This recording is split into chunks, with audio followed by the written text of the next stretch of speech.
Well, hello and welcome to the Hornback podcast. This is episode 12. We've got 12. We've got a full dozen in the hopper with the conclusion of this one.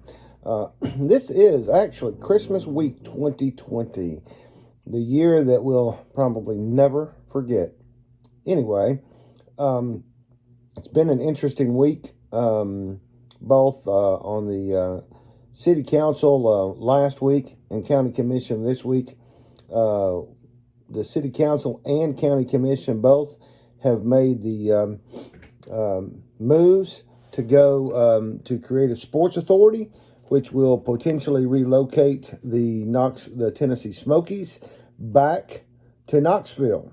Those of you that are old enough like me to remember, we had the Smokies in Knoxville for many years. Former mayor of Knoxville, Victor Ashe, ran them out of town and ran them up to Sevierville. The city of Sevierville put them a nice stadium at exit 407, and they've been playing baseball up there for a number of years. And so it looks like they're coming back. Randy Boyd, Knoxville entrepreneur, businessman, bought the Smokies from the Haslam family several years ago, and he has some property down near the old city, and it looks like that project is going to at least it's taken its first step forward in the creation of a sports authority. It'll be a city-county sports authority, and it looks like at least things are moving in that direction. So we'll see how that happens. Probably the biggest news coming out of county commission, though, was the passing on first reading of an ordinance that will take the Board of Health from being a policy making body to an advisory body, and so that leaves Dr. Martha Buchanan, who's been the health director, the chief medical officer of the Knox County Health Department. That'll leave all the decisions as far as regulations, restrictions during the course of a pandemic on her. And, the county commissioners, what's interesting about what happened Monday night with county commission is that the previous Monday, they have a work session. And in that work session, there were 8 commissioners that voiced support for making the Board of Health advisory. But in 1 week later, there were only 6 votes to actually pass the resolution.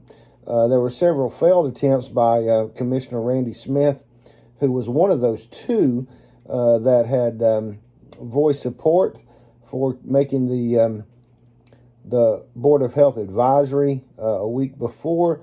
But the next week he was trying to delay votes either on second reading or on first reading, and those ultimately failed.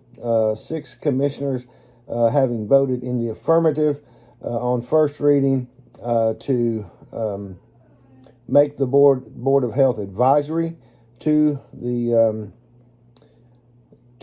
director, the medical health director, Dr. Martha Buchanan.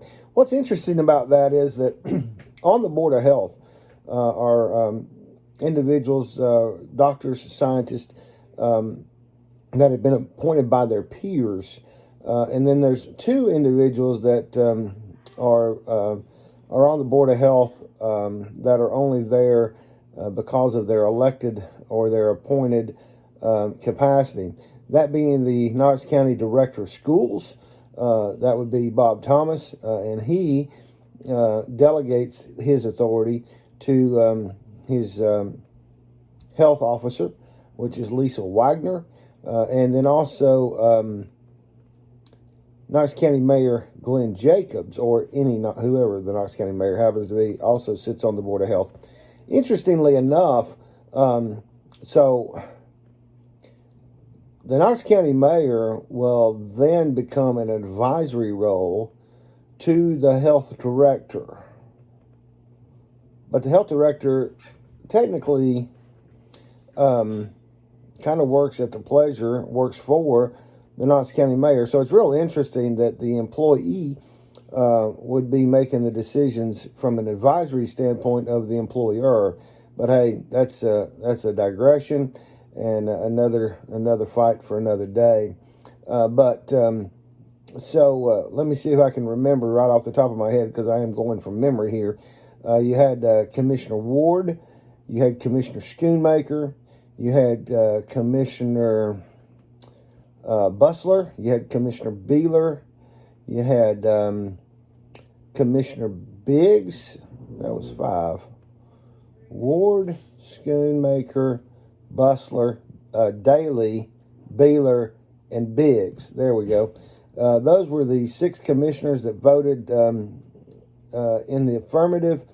Again, as I indicated, Commissioner Smith had voiced support for it the week before, but when it came down to casting the vote, he did not.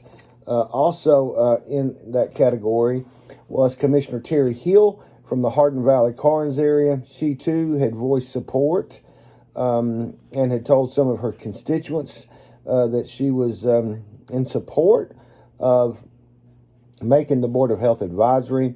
But when it came down to casting a vote, she voted against that.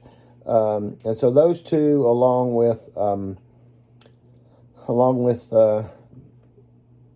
Commissioners Dr. Dacia Lundy, Courtney Durrett, and then, of course, the other Commissioner at Large, Larson J., all voted no. So we'll see what happens in January.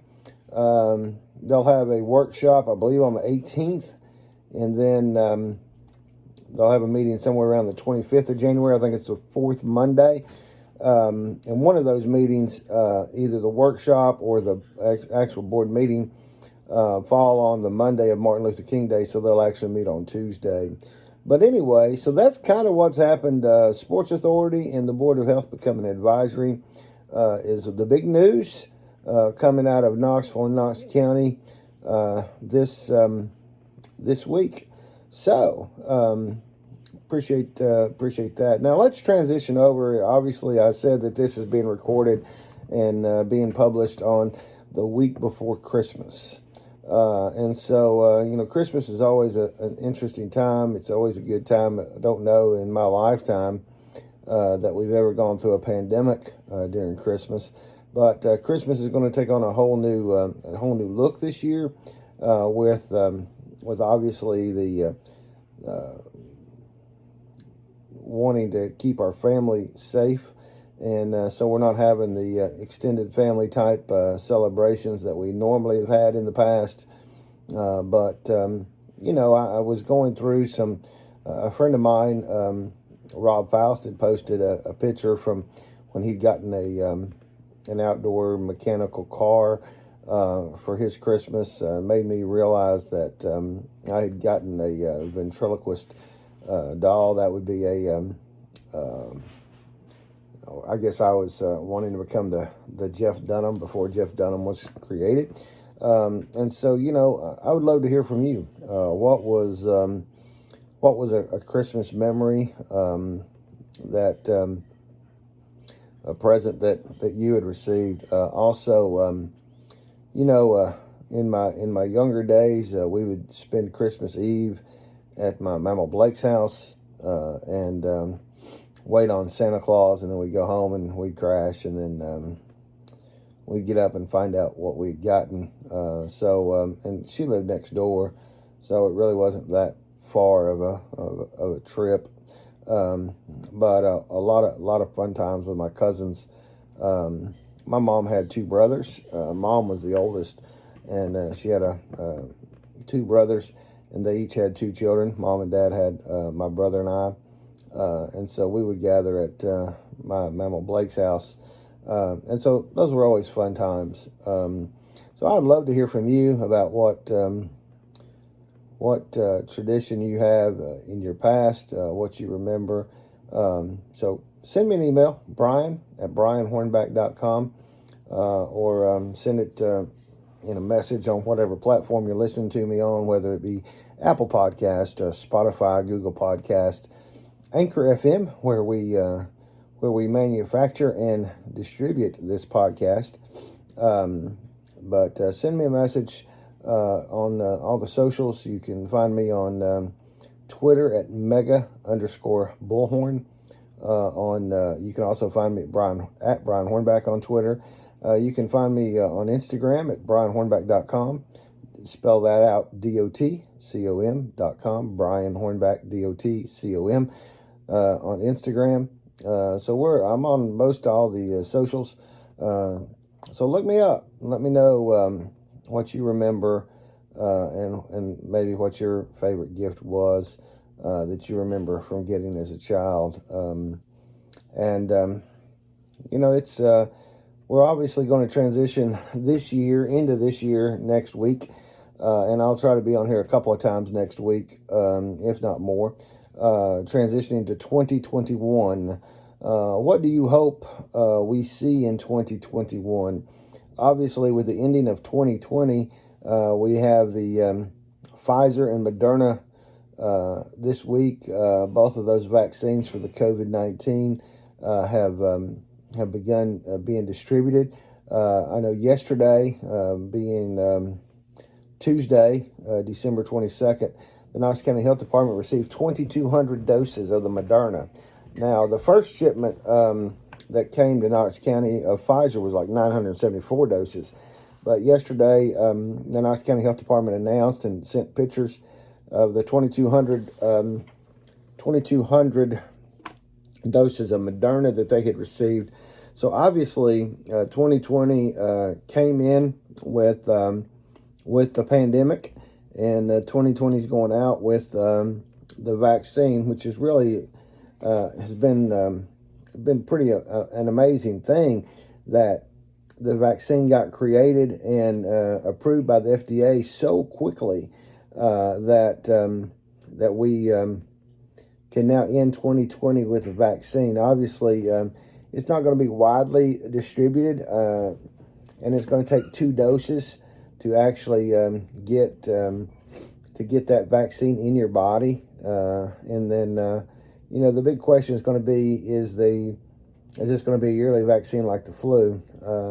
Either way, I think it'll be a good thing. There's a lot of disagreement, a lot of discussion about whether the death rate is as high with the coronavirus as any other issue like the flu or any other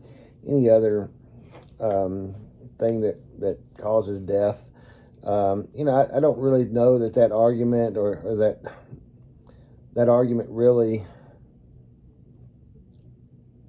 I don't know that argument really is productive.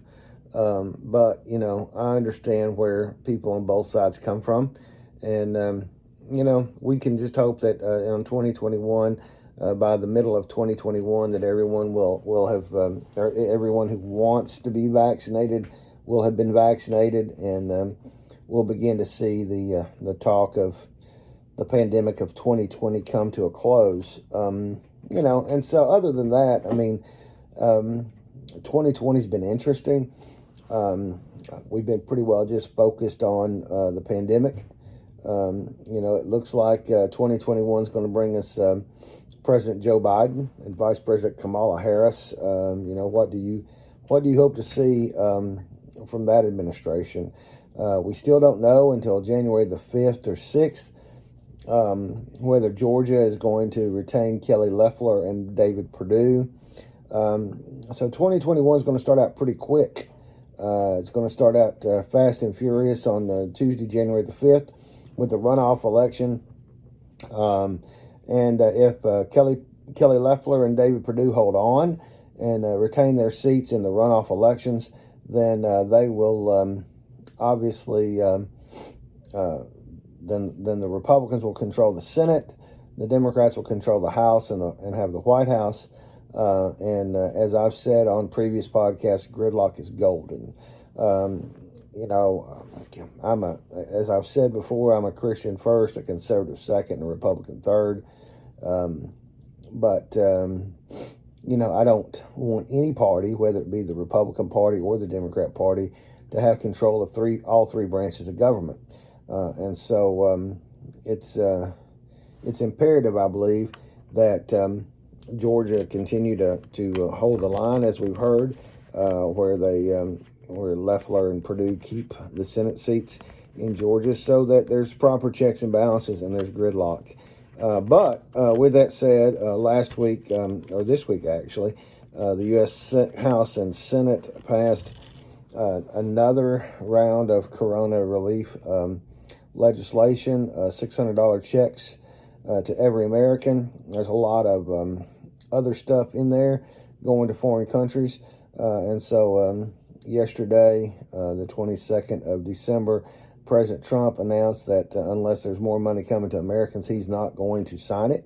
So it'll take several days unless he vetoes it, which he did not indicate he was going to do. It would take effect after the waiting period for it to go into law without his signature. Now, if he vetoes it, that creates a whole nother issue. So we'll see what happens. If he had signed it into law, they thought the checks would start hitting checking accounts, direct deposits next week. Obviously, with the president's announcement yesterday that he's not going to sign it into law, that will be somewhat delayed. So let me know your thoughts on that. Are you happy that Trump's apparently going to be gone in the late January? And what do you hope to see with Biden and Harris, or what do you anticipate happening in the negative with Biden and Harris? So send me messages however you can send them. Brian at brianhornback.com's email, or on any of my socials. So anyway, that is episode number 12. I appreciate you tuning in. Share it, rate it. Preferably, if you rate it, I would appreciate good rates, good reviews. But as Winfield Dunn said when he announced for governor back in the early 70s, support me if you can, oppose me if you must, but above all, participate. So again, that would be the case in this story.